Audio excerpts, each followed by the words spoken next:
The next one's fun, which, again, it seems logical, but everybody doesn't really do it that well. And so the aim is to get things that are unique and interesting to use. And I've got a video here that will give us a good idea of what I mean.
Oh, no.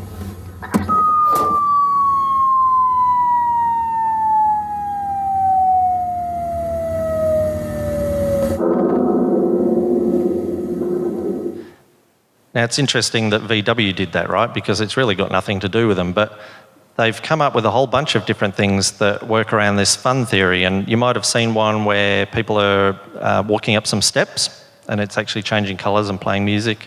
Have people seen the one with the speeding camera lottery? Put your hands up if you've seen that one. I should show that one then. I've got that one if people want to come and have a look at that one later on. But the interesting thing was that somebody came up with the concept of putting up a speed camera that not only takes a picture of the people that are speeding, but also takes a picture of the people that aren't speeding. So the people that are speeding get a fine, and that fine goes into a bucket, and the people that aren't speeding get to go into the lottery. So if you win the lottery, you get the money that people paid when they were speeding. And they had some stats, or I can't remember the actual details, but they had these stats showing just how many, the difference it made. And I think it was something like 27 kilometres an hour compared to like 32 or something like that, the difference in speed. And the speed limit was like 30, so it made quite a bit of a difference. And the whole idea is to make things fun. And again, it's something that we're all starting to think about now about, how do we make these things fun? And so the intriguing concepts come from things like schools, where at the moment we have, somebody takes an exam and you get marks for that, and the marks are sort of what people focus on at any particular point. But somebody pointed out, what if you had status? What if your exam marks reflected the status that you had, like out on Facebook? Now, I'm not going to go into the politics of it all and, discuss whether or not it's viable, because whether the government will let it happen and stuff like that. But it's just an intriguing thought about, how these things could work. So the idea is to not only make things simple, but also really enjoyable to use. And I don't know if people have seen an app that will also work. You basically have a to-do list, and the more things that you do, the higher you go up in status. And so it's like a simple to-do list, except you get to play a game while you're doing it. Now, it doesn't appeal to everybody, but it sure appeals to the people that love, games and getting status and stuff like that. And again, very simple concept, but you can see that by taking fun and putting it into even things like the enterprise or schools or things like that, you can make some dramatic changes. So where will we be? Now, there's a whole bunch of places, I guess, that we're going to be. And I guess to summarise a whole bunch of the things that I've just talked about, it comes down to making things so very simple and personalised and based on location and, really intriguing. And so I'll show you a video that's done by some people in the UK that gives you an idea of some of the things that they think, will make these things more intriguing in the future.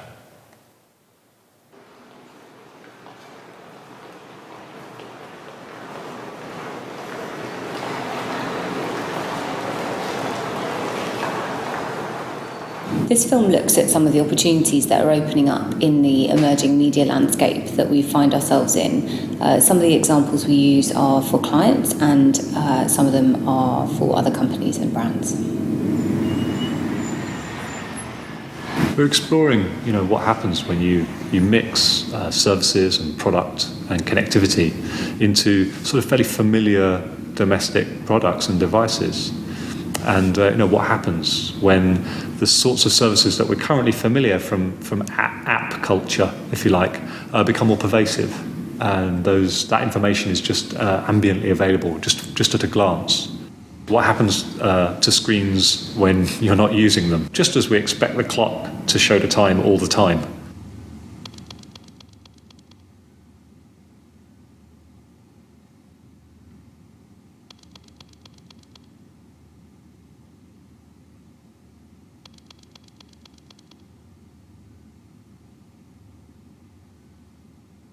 One of the things this explores is what happens when you get very different kinds of media on the same screen. So when you're looking at a TV, not only do you get large broadcast stuff appearing, but also in the same graphic space, social notifications or check-ins appearing inside that same graphic language.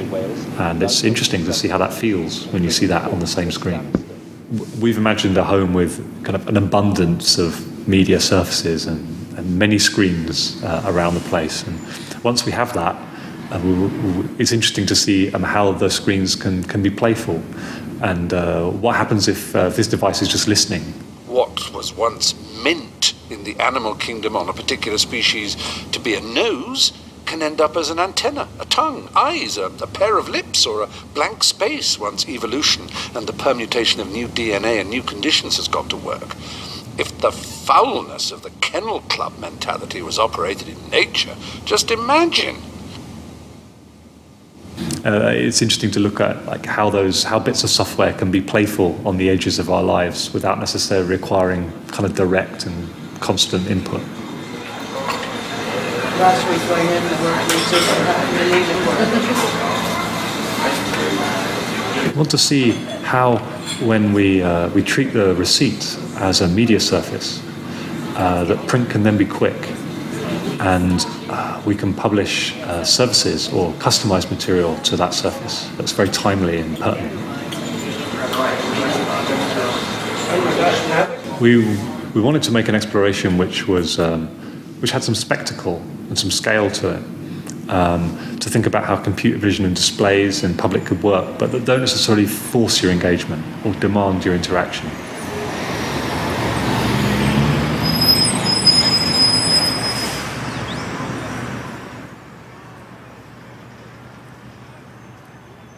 They're just happening incidentally nearby, and it's playful and it reflects the colour-based brand values of the store, but without demanding your immediate engagement or interaction of passers-by.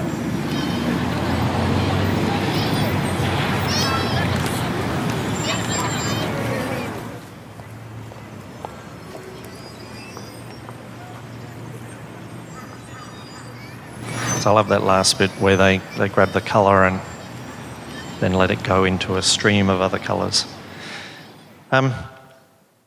If I'd have shown that video, I reckon a couple of years ago, everybody would have been like, yeah, right, that's a bit far off. But I think people now with mobile apps are starting to realise that these type of things aren't too far away.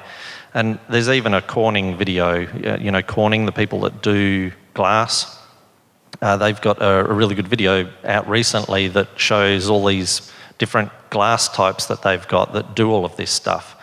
So, a big glass display that you can touch, and, a desk that does certain things when you put, say, a mobile phone on it and it takes an image, and a fridge that has not just pictures but actual videos of kids on it. So these things aren't too far away. But I guess, to summarise, a lot of what I've talked about is aiming at making things just more usable. Things that people find seamless and easy to use, and pick things up and just start using them instead of having to worry about how they might interact with you or which button to turn it on or that type of thing. So making things just, I guess, more human. So they're sort of the trends, and I guess that's what we're seeing. Now, I was also asked to provide some useful things for people to take away to sort of do some research, and I haven't put them down, but I guess this guy sort of sums up some interesting thoughts. Just quickly, he was on a team that was responsible for finding a whole bunch of balloons that were put in the US. I think there was something like 10 massive big red balloons that were inflated on a particular day in different places around the United States, and nobody was told where these were going to be put. And they put together a team of people by doing, I guess, sort of the social media thing and giving each person a cut, and depending on, whether or not you recruited other people, you actually got a different cut as well. So they were just looking at things a bit differently and using the network in a different way. Anyway, so the useful things. Anyway, so I could only kind of think about the stuff that I do to keep up to date with stuff from a technology point of view, and it's really, I don't spend an awful lot of time actually doing the research because it all sort of comes to me these days through some of these personalised applications. So the first one I use pretty much every day is called TechMeme, and I can't even remember the URL because, who uses a URL anymore? Just go to Google and search for TechMeme. But it provides technology news that's current and interesting. So if people are talking about it and they've got a particular list of people that they classify as influencers, if those influencers are talking about this particular bit of news, then it will end up on TechMeme. So TechMeme is one of those that everybody should be using if they're wanting to be or are in the tech game. The other thing that I use are lists in Twitter. Which is interesting. I don't think too many people actually use lists. I think they might make them, but not necessarily use them. And I've got a bunch of lists that I follow a whole bunch of people that are influencers, again, in particular areas. So, mobile or web or even Perth. And so I create those lists, and then I actually read them in an application on my iPad called Flipboard. But if you don't have an iPad, you can use something like Google Reader. So you just collect a whole bunch of RSS feeds and put them into there.